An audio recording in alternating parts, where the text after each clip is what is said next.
അസ്സാം വലൈക്കും dear friends. ഇന്നത്തെ നമ്മുടെ സ്പെഷ്യൽ നിങ്ങൾ ആരും ഇതുവരെയും ട്രൈ ചെയ്ത് നോക്കിയിട്ടില്ലാത്ത ഒരു അടിപൊളി വെറൈറ്റി റെസിപ്പിയാണ്. നമ്മുടെ ഈ വീഡിയോ കണ്ടുകൊണ്ടിരിക്കുന്ന സമയത്ത് നിങ്ങൾക്ക് ഇഷ്ടപ്പെടുകയാണെങ്കിൽ ഒന്ന് ലൈക്ക് ചെയ്തേക്കണേ. അതുപോലെ തന്നെ നമ്മുടെ ഈ ചാനൽ ആദ്യമായിട്ട് കാണുന്നവരും ഇതുവരെയും സബ്സ്ക്രൈബ് ചെയ്യാത്തവരും പ്ലീസ് ഒന്ന് സബ്സ്ക്രൈബ് ചെയ്തേക്കണേ. ഞാനിടുന്ന വീഡിയോസ് ഉടനടി കിട്ടുന്നതിനായി സബ്സ്ക്രൈബ് ബട്ടന്റെ തൊട്ടടുത്ത് കാണുന്ന ബെല്ലൈക്കൺ കൂടി ക്ലിക്ക് ചെയ്തിട്ട് ഓൾ എന്ന ഓപ്ഷൻ എനേബിൾ ചെയ്യാനും മറക്കല്ലേ. ഇന്നത്തെ റെസിപ്പി എന്ന് പറയുന്നത് ഒരുപാട് ആരോഗ്യ ഗുണങ്ങൾ അടങ്ങിയ റാഗി വെച്ചിട്ടുള്ളതാണ്. അപ്പൊ റാഗിയിൽ നിന്നും കൂവരക് അങ്ങനെ പല പേരിലും ഇത് അറിയപ്പെടും. മുഴുവൻ റാഗിയാണ് ഞാൻ എടുത്തിട്ടുള്ളത്. ഇത് 250 ml കപ്പിന് 1.5 കപ്പ് റാഗിയാണ് എടുത്തിട്ടുള്ളത്. അപ്പൊ ഇതോടൊപ്പം തന്നെ ഞാനിവിടെ 1/2 കപ്പ് ഇതുപോലത്തെ മുഴുവൻ ഉഴുന്നും എടുത്തിട്ടുണ്ട്. അതും 250 ml കപ്പിന് 1/2 കപ്പ് ഉഴുന്നാണ് എടുത്തിട്ടുള്ളത്. അതുപോലെ തന്നെ 250 ml കപ്പളവിന് 1/4 കപ്പളവ് പച്ചരിയും എടുത്തിട്ടുണ്ട്. ഇത് നന്നായിട്ട് കഴുകി വൃത്തിയാക്കിയതിന് ശേഷം ഒരു 5-6 മണിക്കൂർ വെള്ളം ഒഴിച്ച് ഒന്ന് കുതിർക്കാൻ വെക്കണം. 6 മണിക്കൂർ റാഗി നല്ലതുപോലെ കഴുകി വൃത്തിയാക്കിയതിന് ശേഷം വെള്ളം ഒഴിച്ച് കുതിർക്കാൻ വെച്ചിട്ടുള്ളതാണ്. അതുപോലെ തന്നെ ഉഴുന്നും കുതിർത്തെടുത്തിട്ടുണ്ട്, പച്ചരിയും കുതിർത്തെടുത്തിട്ടുണ്ട്. അപ്പൊ എല്ലാം നല്ലതുപോലെ കഴുകി വൃത്തിയാക്കിയതിന് ശേഷം ആവശ്യത്തിന് വെള്ളം ഒഴിച്ച് കുതിർക്കാൻ വെക്കാം. ഒരു 6-7 മണിക്കൂറെങ്കിലും കുതിർക്കാൻ വെക്കാം. അപ്പൊ ഇത് മൂന്നും ഒരുമിച്ചിട്ട് വേണമെങ്കിലും കുതിർക്കാൻ വെക്കാം. ഞാൻ വീഡിയോയിൽ കാണിക്കുന്നതിന് വേണ്ടിയിട്ട് സെപ്പറേറ്റ് ഞാൻ കുതിർത്ത് വെച്ചിട്ടുള്ളതാണ്. റാഗിയിലുള്ള വെള്ളം മുഴുവനും മാറ്റിയിട്ടുണ്ട്. ഇതിലേക്ക് നമ്മൾ വെള്ളം കുതിർത്തിട്ട് വെള്ളം മുഴുവനും മാറ്റി എടുത്തിട്ടുള്ള ഉഴുന്നാണ്. അതും കൂടി ഇതിലേക്ക് അങ്ങ് ഇട്ട് കൊടുക്കാം. കുതിർത്തെടുത്ത് വെച്ച പച്ചരിയും കൂടെ ഇട്ട് കൊടുക്കാം. ഇനി റാഗിയും അതുപോലെ ഉഴുന്നും പച്ചരി എല്ലാം ഒന്ന് മിക്സ് ചെയ്യാം. എല്ലാം കൂടിയിട്ട് ഒരുമിച്ചിട്ട് അങ്ങ് കുതിർത്തെടുത്താൽ മതി. ഇപ്പൊ ഇതെല്ലാം ഒന്ന് മിക്സ് ചെയ്ത് എടുത്തിട്ടുണ്ട്. ഇനി കുറേശ്ശായിട്ട് നമുക്കിതൊന്ന് അരച്ചെടുക്കണം. അപ്പൊ ഞാൻ 2 ബാച്ചായിട്ടാണ് ഇതൊന്ന് അരച്ചെടുക്കുന്നത്. ചെറിയ ജാറായത് കൊണ്ടാണ്.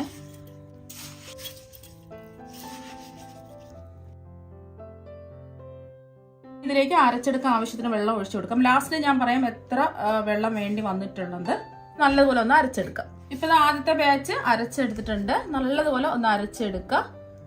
ഈ ഒരു കട്ടിക്ക് വേണം അരച്ചെടുക്കാനായിട്ട്. അപ്പൊ ഞാനിപ്പോ ഇതില് ഒരു 3 ടേബിൾ സ്പൂൺ വെള്ളമാണ് ഒഴിച്ചു കൊടുത്തിട്ടുള്ളത്. അപ്പൊ 2 ബാച്ചായിട്ടാണ് ഞാൻ അരച്ചെടുക്കുന്നത്. ആദ്യത്തെ ബാച്ച് ഇത് അരച്ചെടുത്തിട്ടുണ്ട്. ഈ ഒരു കട്ടിക്ക് വേണം അരച്ചെടുക്കാനായിട്ട്. ആദ്യം ഒരു 2 ടേബിൾ സ്പൂൺ വെള്ളം ഒഴിച്ച് അരച്ച് നോക്കുക. ആവശ്യമെങ്കിൽ മാത്രം 1 ടേബിൾ സ്പൂൺ വെള്ളവും കൂടി ഒഴിച്ചു കൊടുത്താൽ മതിയാവും. ഞാനിപ്പോ വെള്ളം ഒഴിച്ചു കൊടുത്തിട്ടുള്ളത് നമ്മളെടുത്ത റാഗിയും ഉഴുന്നും അതുപോലെ തന്നെ പച്ചരിയുടെ വെള്ളം മുഴുവനും മാറ്റിയതിന് ശേഷമാണ് ഞാൻ ഇതിലേക്ക് വെള്ളം ചേർത്ത് അരച്ചെടുത്തിട്ടുള്ളത്. ഇത് ഒരു ബൗളിലേക്ക് മാറ്റാം.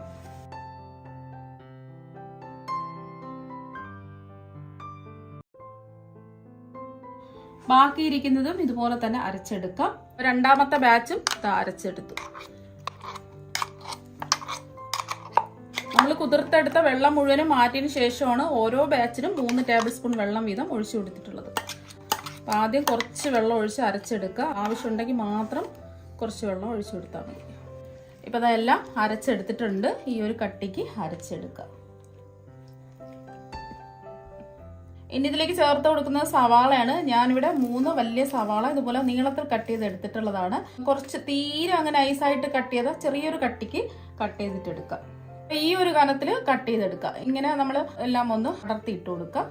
3 വലിയ സവാളയാണ് എടുത്തിട്ടുള്ളത്. ഈ സവാള ഇങ്ങനെ കിടക്കുമ്പോഴേ നല്ല ടേസ്റ്റ് ഉണ്ടാവുള്ളൂ.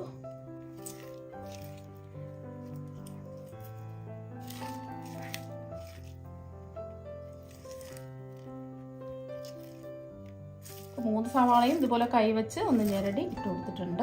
ഇനി ഇതിലേക്ക് എരിവിന് വേണ്ടിയിട്ട് ഒരു 3 പച്ചമുളകാണ്. ഇതിപ്പം കുറച്ച് എരിവുള്ള മുളകാണ്. എരിവില്ലാത്ത മുളകാണെന്നുണ്ടെങ്കിൽ ഒരു 4 പച്ചമുളകൊക്കെ ചേർത്ത് കൊടുക്കാം. ഇതിന് വേണ്ടിയിട്ട് മുളക് പൊടിയൊന്നും ചേർക്കുന്നില്ല. പച്ചമുളക് മാത്രമാണ് ചേർത്ത് കൊടുക്കുന്നത്.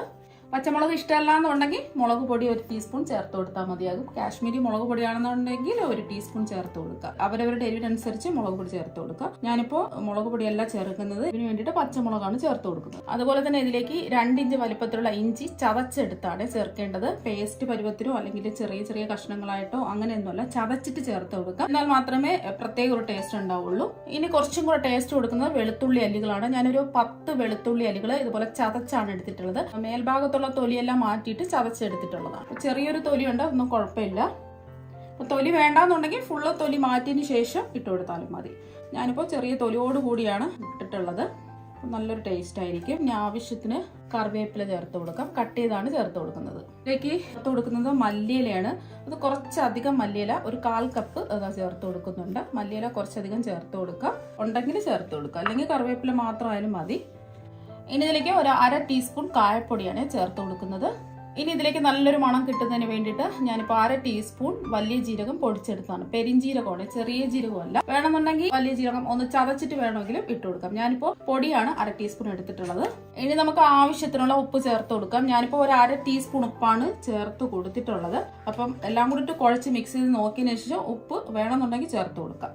ഇനി ഇതിലേക്ക് ഒരു കാര്യം കൂടി ചേർക്കുന്നുണ്ട്. തികച്ചും ഓപ്ഷനിലാണ്. ഇത് ചേർക്കണമെന്ന് യാതൊരു വിധ നിർബന്ധവും ഇല്ല. അപ്പൊ ഇതും കൂടി ചേർത്ത് കൊടുക്കുമ്പോൾ ഒരു പ്രത്യേക ടേസ്റ്റ് ആണ്. ഒരു 10-12 കശുവണ്ടി ഇതുപോലെ ചെറുതായിട്ട് കട്ട് ചെയ്തെടുത്തതും കൂടി ചേർത്ത് കൊടുക്കാം. ഇത് വേണമെന്ന് നിർബന്ധമില്ല. ഇതും കൂടി ചേർത്ത് കൊടുക്കുമ്പോൾ കുട്ടികൾക്കൊക്കെ ഒരുപാട് ഇഷ്ടമാവും. അപ്പൊ ഇടയ്ക്ക് ഒന്ന് കഴിക്കാൻ കിട്ടുമ്പോൾ നല്ല ടേസ്റ്റ് ആയിരിക്കും. അപ്പൊ എല്ലാം കൂടി കൈ വെച്ചിട്ട് നന്നായിട്ട് ഒന്ന് കുഴച്ചെടുക്കാം. നല്ലതുപോലെ കുഴച്ചെടുക്കണം. ഇതുപോലെ ഞെരടി നല്ലോണം കുഴച്ചെടുക്കണം. സവാളയിൽ നിന്നുള്ള ഈർപ്പൊക്കെ ഇറങ്ങി വരണം. നന്നായിട്ട് ഇതാ കുഴച്ചെടുത്തിട്ടുണ്ട്. അപ്പൊ ഇതിൽ ഒട്ടും തന്നെ വെള്ളമൊന്നും ചേർക്കാൻ പാടില്ല. ഇതിൽ നിങ്ങൾക്ക് വേണമെന്നുണ്ടെങ്കിൽ ഗരം മസാലപ്പൊടി ചേർത്ത് കൊടുക്കാം. ഗരം മസാലപ്പൊടി ചേർക്കുകയാണെന്നുണ്ടെങ്കിൽ 1/4 ടീസ്പൂൺ വലിയ ജീരകത്തിന്റെ പൊടി എടുത്താൽ മതിയാകും. 1/4 ടീസ്പൂൺ ഗരം മസാലയും കൂടി ചേർത്ത് കൊടുത്താൽ മതിയാകും. ഞാനിപ്പോൾ ഗരം മസാല ചേർക്കുന്നില്ല. അതിന് പകരമായിട്ട് ഞാനിപ്പോൾ 1/2 ടീസ്പൂൺ വലിയ ജീരകം പൊടിച്ചതാണ് ചേർത്ത് കൊടുത്തിട്ടുള്ളത്. അപ്പോൾ ഉപ്പൊക്കെ ഒന്ന് ചെക്ക് ചെയ്ത് നോക്കാം. ആവശ്യമെങ്കിൽ ഉപ്പ് ചേർത്ത് കൊടുക്കാം. ഇപ്പൊ ഇത്രയേ ഉള്ളൂ സംഭവം. ഇനി നമ്മൾ എണ്ണയിലിട്ട് ഇത് ഫ്രൈ ചെയ്യാൻ പോകുന്നത് ഇങ്ങനെയാണ്. ഇത് ഉരുട്ടി എടുത്തിട്ടല്ല, നമ്മൾ ഇതുപോലെ ഉരുട്ടി എടുത്തിട്ടല്ല നമ്മൾ എണ്ണയിലേക്ക് ഇട്ട് കൊടുക്കുന്നത്. ഇതുപോലെ നമ്മൾ കയ്യിലെടുക്കുക, ഇങ്ങനെ കൈ കൊണ്ട് ഇങ്ങനെ ഇട്ട് കൊടുക്കുക. സവാള എല്ലാം ഇങ്ങനെ ഓരോന്നോരോന്നായിട്ട് ഇങ്ങനെ വീഴണം. ഇതുപോലെയാണ് നമ്മൾ എണ്ണയിലേക്ക് ഇട്ട് കൊടുക്കുന്നത്. മുറിച്ച് മുറിച്ച് ഇതുപോലെ വേണം ഇട്ട് കൊടുക്കാൻ. ഇനി ഇത് റെസ്റ്റ് ചെയ്യേണ്ട ആവശ്യമൊന്നുമില്ല. ഇനി ചൂടായി കിടക്കുന്ന എണ്ണയിലേക്ക് നമ്മൾ കയ്യിൽ കുറച്ച് ഈ മിക്സ് എടുക്കുക. ഇങ്ങനെ നമ്മൾ ഇങ്ങനെ ഇട്ട് കൊടുക്കാം. ഇങ്ങനെ മുറിച്ച് മുറിച്ച് ഇട്ട് കൊടുക്കാം.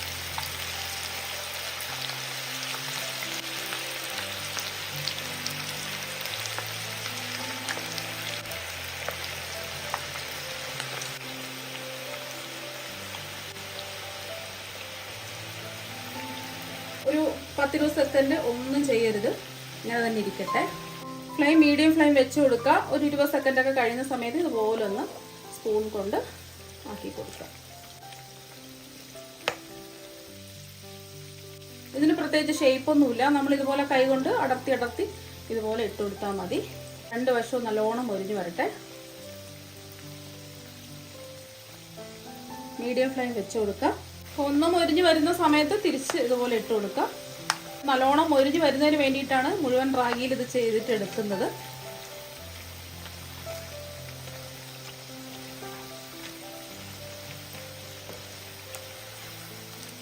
കണ്ടില്ല, നമ്മൾ സവാള ഇങ്ങനെ കുറച്ച് കനത്തിൽ അരിഞ്ഞത് കൊണ്ടാണ് ഇതുപോലെ കിട്ടിയത്. നമ്മൾ കനം കുറച്ച് സവാള അരിയാണെന്നുണ്ടെങ്കിൽ ഇങ്ങനെ കിട്ടില്ല. ആ സവാളയിൽ നമ്മൾ അരച്ചെടുത്ത മാവ് പറ്റി പിടിച്ചിരിക്കണം. നല്ലൊരു ഗോൾഡൻ നിറാവട്ടെ. ഫ്ലെയിം മീഡിയത്തിൽ തന്നെ വെച്ച് കൊടുക്കുക. ഒരുപാട് കൂട്ടിയിടണ്ട. നല്ലൊരു മണമാണ്, മാത്രമല്ല നല്ല ടേസ്റ്റുമാണ് കഴിക്കാൻ വേണ്ടിയിട്ട്. ഇപ്പോൾ രാവിലെയൊക്കെ നമ്മൾ ഇത് കുതിർക്കാൻ വെച്ചിട്ട് വൈകിട്ട് കുട്ടികളൊക്കെ സ്കൂൾ വിട്ട് വരുന്ന സമയത്ത് ഇതുപോലൊക്കെ നമ്മളെല്ലാം കൂടി അരച്ചെടുത്തിട്ട് ചെയ്തെടുത്താൽ മതി. ഉരുട്ടി ബോൾ പോലെ ഉരുട്ടിയിടുകയാണെന്നുണ്ടെങ്കിൽ നല്ലോണം മൊരിഞ്ഞ് കിട്ടില്ല. ഇതുപോലെ മൊരിഞ്ഞ് വരുന്ന സമയത്ത് നമുക്കിതിലേക്ക് കുറച്ച് കറിവേപ്പില ഇട്ട് കൊടുക്കാം.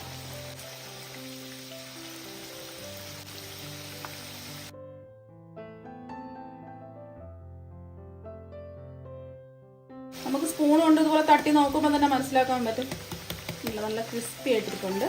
അപ്പോൾ നല്ലൊരു ഗോൾഡൻ നിറായിട്ടുണ്ട്. ഇനി നമ്മൾ ഫ്രൈ ചെയ്ത് കഴിഞ്ഞതിന് ശേഷം കുറച്ചും കൂടെ ഒന്ന് മൂത്ത് വരും. ചെറിയൊരു ലൈറ്റ് ഗോൾഡൻ കളർ ആവുന്ന സമയത്ത് നമുക്ക് എണ്ണയിൽ നിന്ന് കോരി മാറ്റാം.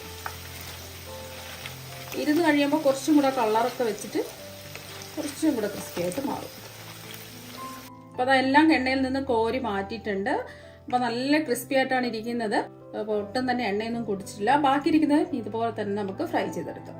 ഇപ്പോൾ ഇതെല്ലാം ഫ്രൈ ചെയ്തെടുത്തിട്ടുണ്ട്. നല്ല മണവും നല്ല ടേസ്റ്റുമാണ് കഴിക്കാൻ വേണ്ടിയിട്ട്. പെട്ടെന്ന് തന്നെ നമുക്ക് റെഡിയാക്കി എടുക്കാവുന്നതാണ്. അരിയും ഉഴുന്നും പച്ചരിയും കുതിർത്തെടുക്കുന്ന താമസം മാത്രമേ ഉള്ളൂ. ഇതിന് പ്രത്യേകിച്ച് ഷേപ്പൊന്നുമില്ല. ഞാൻ കാണിച്ചതുപോലെ അങ്ങ് മുറിച്ച് മുറിച്ച് കൈകൊണ്ട് ഇട്ട് കൊടുത്താൽ മതിയാവും. നല്ല ക്രിസ്പി ആയിട്ടാണ് ഇരിക്കുന്നത്. ഇപ്പോൾ കണ്ടില്ലേ നല്ല ക്രിസ്പി ആയിട്ടാണ് ഇരിക്കുന്നത്. അപ്പോൾ നിങ്ങൾ എല്ലാവരും ഇതുപോലെ ഒരു പ്രാവശ്യം ഒന്ന് ട്രൈ ചെയ്ത് നോക്കുക. തീർച്ചയായും നിങ്ങൾക്ക് എല്ലാവർക്കും ഒരുപാട് ഇഷ്ടമാകും. കുട്ടികൾക്കും മുതിർന്നവർക്കും എല്ലാവർക്കും ഒരുപാട് ഇഷ്ടമാകും. അപ്പോൾ നിങ്ങൾ എല്ലാവരും ഇതുപോലെ ഒരു പ്രാവശ്യം ഒന്ന് ട്രൈ ചെയ്ത് നോക്കുക. തീർച്ചയായും നിങ്ങൾക്ക് എല്ലാവർക്കും ഒരുപാട് ഇഷ്ടമാകും. അപ്പോൾ നമുക്ക് മറ്റൊരു വെറൈറ്റി വീഡിയോ ആയിട്ട് വീണ്ടും കാണാം. താങ്ക്